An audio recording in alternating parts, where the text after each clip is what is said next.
Nobody thought much of the old Cedarville mill.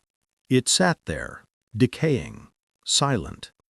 But that silence hid a secret that would take decades to unravel.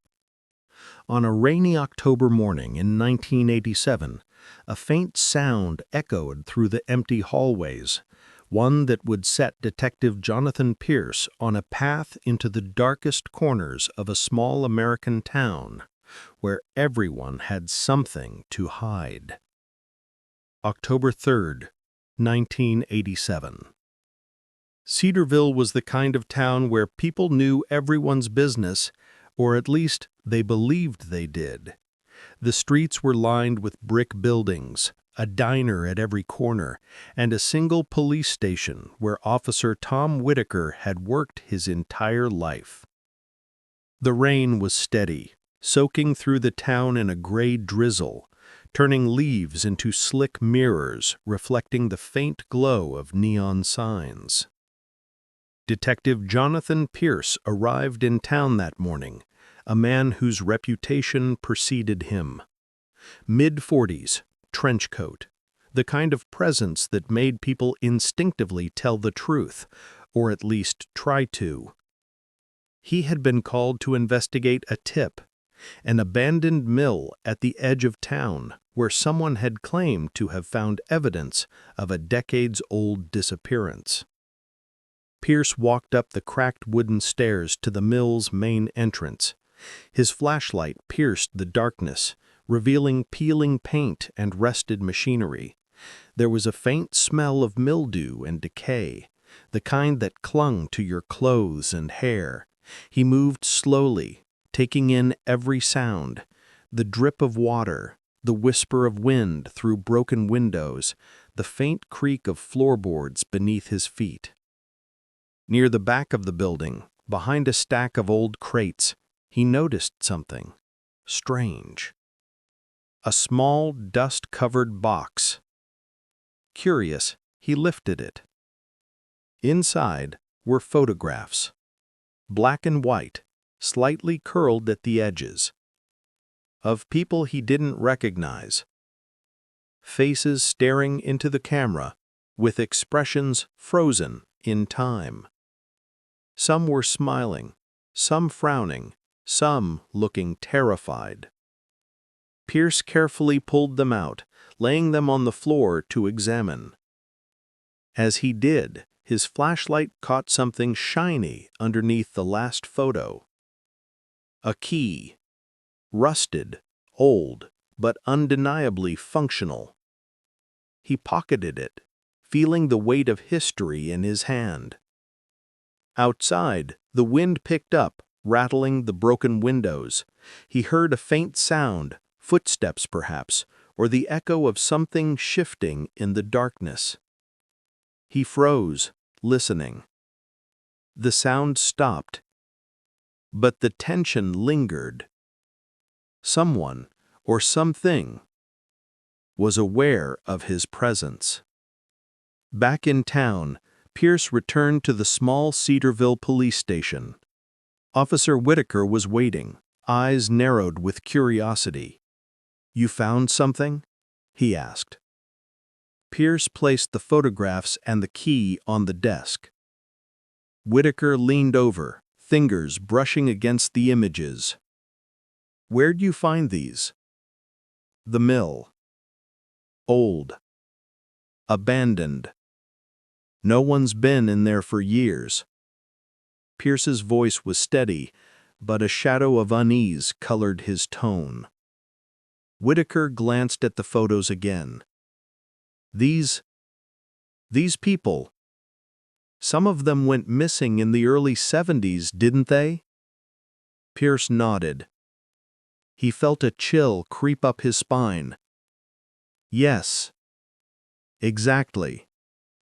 And there's more. I think we're looking at a pattern here. Someone was taking these people, documenting them, and then disappearing." The rain outside intensified. Pierce looked out the window, the street glistening under the dim glow of the neon diner signs. He could feel the history of the town pressing against him, The secrets, the lies, the whispers of things that no one dared say out loud. Pierce decided to interview the older residents of Cedarville, hoping to uncover any fragments of memory that might explain the photographs. He started with Margaret Holloway, 78, whose husband had worked at the mill in the early 1970s. She remembered seeing strange men carrying boxes late at night, always hurried, always nervous. "They never spoke," she said, her hands trembling slightly. "Just carried things from the mill to, I don't know, where. I thought maybe they were moving supplies, didn't think anything of it. But sometimes I'd see them standing by the river, boxes stacked. I think I heard screaming one night, but no one believed me. I didn't tell anyone." Pierce took notes, his pen scratching furiously across the paper. Every story he gathered added layers to the mystery. The town had been silent for years, but pieces of a horrifying puzzle were beginning to emerge. He also learned about a local journalist, Henry Caldwell, who had attempted to investigate the mill back in 1974. Caldwell had disappeared mysteriously, his office found ransacked, notes scattered across the floor, but no trace of him. Pierce returned to the mill, determined to explore its depths. The key fit an old door in the basement, leading him to a narrow corridor lined with more crates. The air was thick, musty. He found a small tape recorder, its battery long dead, but inside a reel of tape, labeled simply, "Evidence." He carefully carried it back to town. Using an old cassette player in Whitaker's office, he played the recording. A voice, muffled but unmistakable, recounted events from decades ago. Names, dates, and locations were whispered in a chilling monotone. People who had disappeared, their fates sealed in a narrative recorded in cold, meticulous detail. Pierce felt the weight of the moment. He realized this wasn't just about missing persons, it was a methodical documentation of cruelty.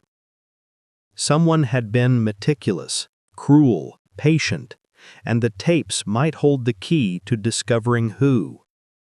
Weeks passed. Pierce pieced together the fragments, the photographs, the tape recordings, interviews with townspeople, old newspaper clippings. Slowly, a portrait emerged of a man named Charles Wentworth, a wealthy industrialist who had dominated Cedarville in the 1970s. His influence extended to the police, the local council, and the newspaper. Everyone had looked the other way when something unpleasant happened. Pierce confronted the remaining Wentworth heirs, demanding access to the family archives. Papers, ledgers, and photographs were retrieved, many of which documented strange activities at the mill, unexplained disappearances of employees and visitors, and hints of a clandestine collection maintained over years. The detective's obsession grew. He spent nights at the town archives, piecing together maps, letters, and old police reports. Every clue pointed to a dark truth. Cedarville had been harboring a secret for decades, hidden in plain sight. Finally, Pierce identified a location outside town, a hidden chamber beneath the old Wentworth estate. With local police reluctantly accompanying him, he entered. Dust and decay filled the air, but the evidence inside was unmistakable. Rows of boxes, each containing personal items, journals, and photographs of victims. Some boxes even contained items that suggested the victims had been observed before vanishing. The detective felt a wave of anger, sorrow, and disbelief. This was more than a crime. It was a lifetime of manipulation, of terror inflicted on innocents, all covered by wealth and influence. The case shook the town to its core. Families demanded answers. Police officers had to confront decades of negligence, and Pierce worked tirelessly to ensure the evidence was documented, cataloged, and preserved for justice. Over the months, as investigations continued, more truths emerged. Some town leaders were forced to resign. Criminal charges were filed against the last surviving members of the Wentworth family involved in the cover-up, and the mill was sealed as a historical crime site, a reminder of what had been hidden for too long. Pierce never left Cedarville immediately. He stayed to interview survivors, collect testimonies, and ensure that the narrative of the victims was heard. The town slowly began to heal, though scars remained. The photographs, tapes, and journals became exhibits in a museum dedicated to exposing historical crimes, ensuring that Cedarville's dark past would not be forgotten. Years later, Pierce returned once more, standing before the mill now converted into a historical site. Tourists walked the grounds, unaware of the terror that had once taken place there. He looked at the silent structure, rain beginning to fall again, and reflected on the lives lost, the secrets revealed, and the importance of memory, vigilance, and truth. He knew one thing. Cedarville's silence had been broken. Justice had been slow, painstaking, and imperfect, but it had come. And the victims, though gone, would finally be remembered. The warehouse smelled of dust, metal, and something faintly chemical, the kind of odor that clung to clothing long after leaving. Jonathan stepped inside, his flashlight slicing through the darkness. The beam fell on rows of crates, some marked with faded logos, others plain and unmarked. This was a storage facility, yes, but not one for ordinary goods. He crouched near a crate whose seal had been broken. Inside he found stacks of documents tied with string, receipts, invoices, and handwritten notes. The handwriting was meticulous, almost obsessive, each entry dated, signed, and meticulously recorded.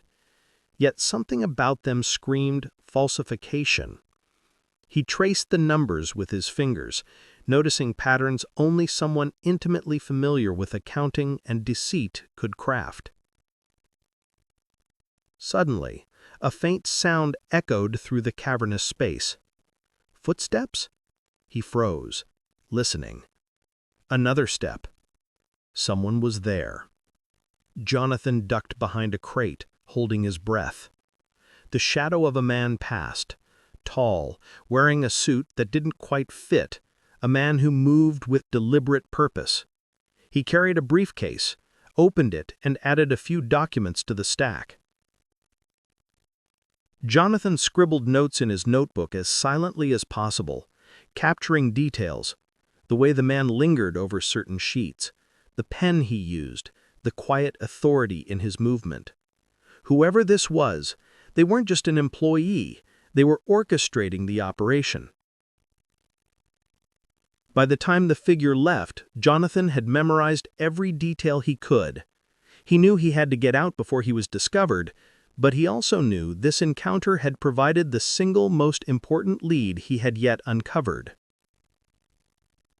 Outside, the night was colder than usual. The city lights blurred through a light drizzle. Jonathan got into his car, hands trembling slightly, adrenaline sharp in his veins. He couldn't shake the feeling that someone had been watching him, that the man in the warehouse was aware that secrets like these rarely stayed hidden.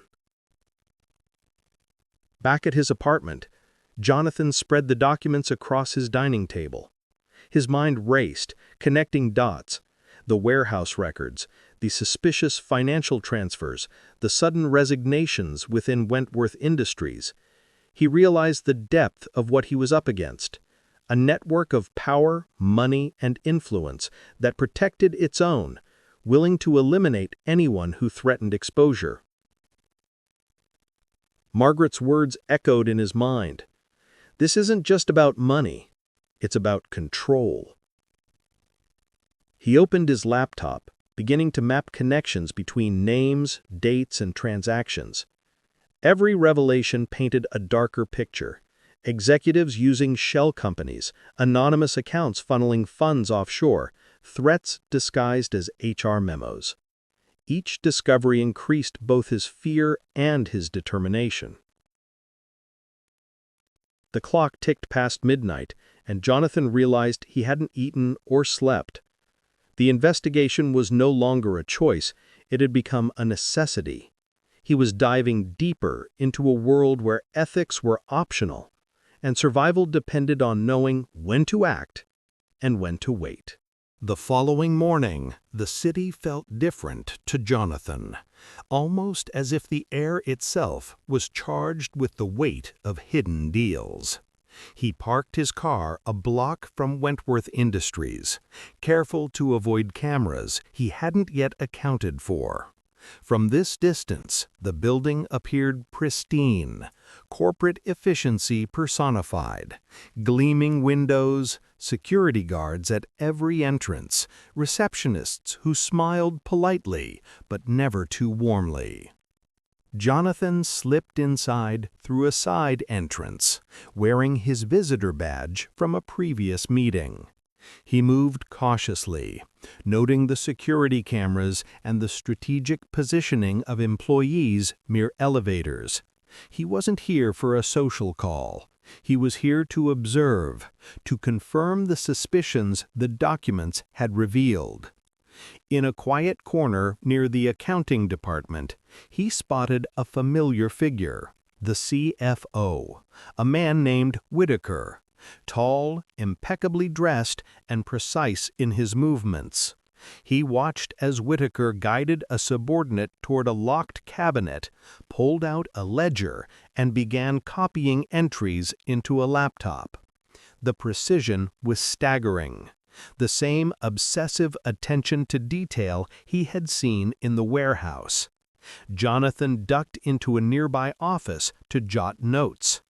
Every move, every glance, every hesitation mattered. This wasn't a mere corporate discrepancy. This was orchestration, a system built to manipulate, conceal, and control outcomes on a scale most people couldn't imagine. Minutes stretched into hours as he traced each interaction. A receptionist whispered instructions into Whitaker's earpiece. A janitor passed by and paused near a restricted area, eyeing Jonathan with a subtle suspicion that made him shift his position. Every action, every micro-expression, every subtle signal could be a piece of the puzzle or a trap. Then, as he reviewed a set of files tucked under a chair, he noticed something that made his stomach tighten. A ledger showing transactions that linked Wentworth executives to offshore accounts under pseudonyms. This was the smoking gun. And it wasn't just money, it was influence, political donations, silent partnerships, payoffs to ensure loyalty. Jonathan's pulse quickened. He knew that if this information got into the wrong hands, or if he was discovered, he wouldn't just be risking his job. He'd be walking into a war zone where exposure meant ruin, or worse. By mid-afternoon, he had captured dozens of images and notes, careful to leave no trace of his presence. Every moment was calculated. The right amount of curiosity, the right amount of caution. Each photograph, each scribble, each observation would serve as a map, a record, a testament to the intricate web of corruption. As he left the building, blending into the crowd, he realized something unsettling. He wasn't just an investigator. He was now part of the story. Every step, every breath, every glance behind him could signal danger. And yet the drive to uncover the truth pushed him forward, each revelation a spark that ignited his determination. That night, in the solitude of his apartment, Jonathan spread the collected evidence across his dining table. The room was silent except for the hum of his laptop and the occasional scratch of his pen. The documents, photographs, and handwritten notes created a mosaic of deceit, power, and manipulation. He mapped out a network of individuals, Whitaker at the center, the executives around him, middle managers executing orders with almost mechanical precision. Then there were the silent players, the offshore accounts, the law firms, and the hidden contractors, all working in concert to protect a facade of legitimacy. Jonathan paused, thinking of the warehouse encounter. That man, so deliberate, so composed, wasn't merely an observer. He was a gatekeeper, ensuring the operations ran without interruption. Every discovery he made brought new risks. Every observation brought him closer to danger. He set up a series of alerts and began encrypting files. Nothing could be traced back to him, not yet. He knew that one misstep could unravel everything, and those in power had a way of making mistakes fatal. Suddenly, his phone buzzed. An anonymous email. "We know you're looking. Stop before it's too late." No signature, no details, just the warning. Jonathan didn't flinch. He had expected threats, and he had expected pushback. This wasn't just an investigation. It was a confrontation with power that had no moral compass. He leaned back, staring at the ceiling. Sleep wouldn't come easily tonight. Every thought, every calculation, every strategy for the next day raced through his mind. He had a mission, a responsibility, not only to expose corruption, but to ensure that truth survived in a world built on secrecy. The next morning, Jonathan returned to Wentworth Industries, this time under the guise of a client meeting. The lobby gleamed under fluorescent lights, polished marble reflecting the artificial daylight. Receptionists smiled mechanically, their eyes trained to detect irregular behavior, yet he passed unnoticed. He carried a briefcase containing nothing but a notebook, his phone, and a discreet voice recorder.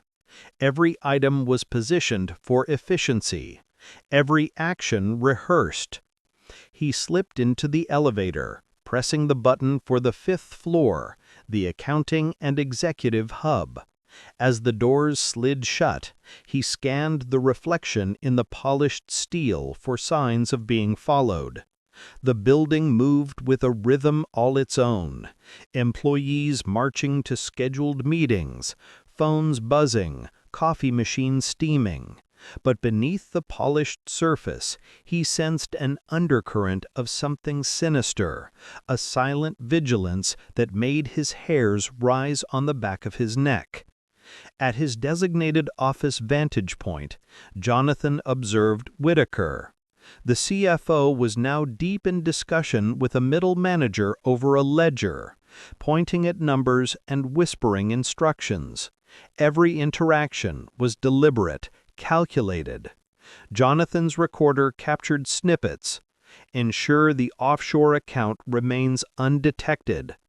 Audit trail must reflect compliance. No deviations. Jonathan's eyes caught movement near a secure door labeled Restricted Access, Executive Only. A man in a gray suit entered, carrying a stack of documents. The doors closed with a mechanical click. He noted the precise timing, the methodical way documents were transferred. Patterns, timing, movements, All of it painted a picture of control and concealment. Hours passed. Jonathan copied, photographed, and recorded meticulously. He pieced together a map of operations: financial manipulation, falsified reports, offshore accounts, and shell corporations. Every individual had a role, and every role contributed to a machine that churned silently, efficiently, invisibly. By late afternoon, Jonathan retreated to a quiet corner. His mind replayed everything he had seen. Whitaker's meticulous planning, the silent cooperation of the middle managers, the calculated indifference of the top executives. It wasn't greed alone. It was power maintained through fear, precision, and secrecy. Jonathan realized he wasn't just documenting corruption. He was tracing the architecture of a corporate empire built on deception. Returning home, Jonathan began the painstaking process of cross-referencing the records. Each entry in the ledger corresponded to offshore transactions, shell companies, and subcontracted operations. He traced the paths through legal loopholes, tax havens, and anonymous ownerships. It was a labyrinth of financial engineering designed to obfuscate responsibility. He contacted a former colleague in forensic accounting, sending encrypted files for verification. Her response was swift. "This isn't just fraud. It's systemic. They've been doing this for years. If you expose it, you'll face pushback, possibly retaliation. Are you prepared for that?" Jonathan's resolve only hardened. He was aware of the risks, the threats, the possible legal entanglements, even the personal danger. But the knowledge of what Wentworth had been doing, the manipulation, the hidden control over markets, politicians, and unsuspecting investors left him no choice. As he compiled evidence, he began constructing a timeline: financial transfers, suspicious audits, employee movements, and internal communications. Every anomaly fit into a broader pattern.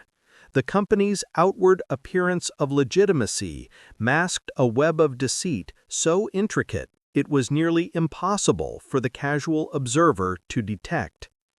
Late into the night, Jonathan reviewed internal memos and emails, discovering coded language. Phrases like "ensure continuity," "adjust projections," and "secure compliance" were euphemisms for money laundering, corporate espionage, and suppression of dissent. He realized that exposing this network required not only evidence, but a narrative, proof that could survive legal scrutiny, media exposure, and corporate denials. Over the next week, Jonathan meticulously prepared his case. He acquired corroborating statements from former employees, gathered additional documentation, and set up a secure system for backing up everything.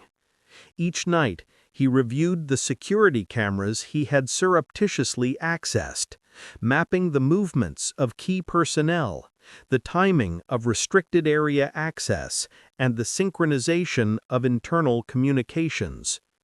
One evening, he noticed something extraordinary: a series of encrypted USB drives hidden in a small office safe. They contained video footage of internal meetings where executives discussed manipulating earnings reports to mislead investors and regulators. These recordings were damning. They showed not only intent, but active coordination, a criminal enterprise disguised as a corporation. Jonathan knew this was the turning point. He couldn't simply report minor discrepancies. He had uncovered deliberate, orchestrated schemes to deceive, control, and profit at the expense of transparency, legality, and ethics. His fingers hovered over the keyboard as he prepared a detailed report for legal authorities, journalists, and financial regulators. The deeper he dug, the more dangerous it became. Emails began arriving from anonymous sources. "Stop now. You don't know what you're messing with." But Jonathan, careful and measured, ignored the threats. Every precaution, every encryption, every pseudonym he used created a buffer between him and exposure.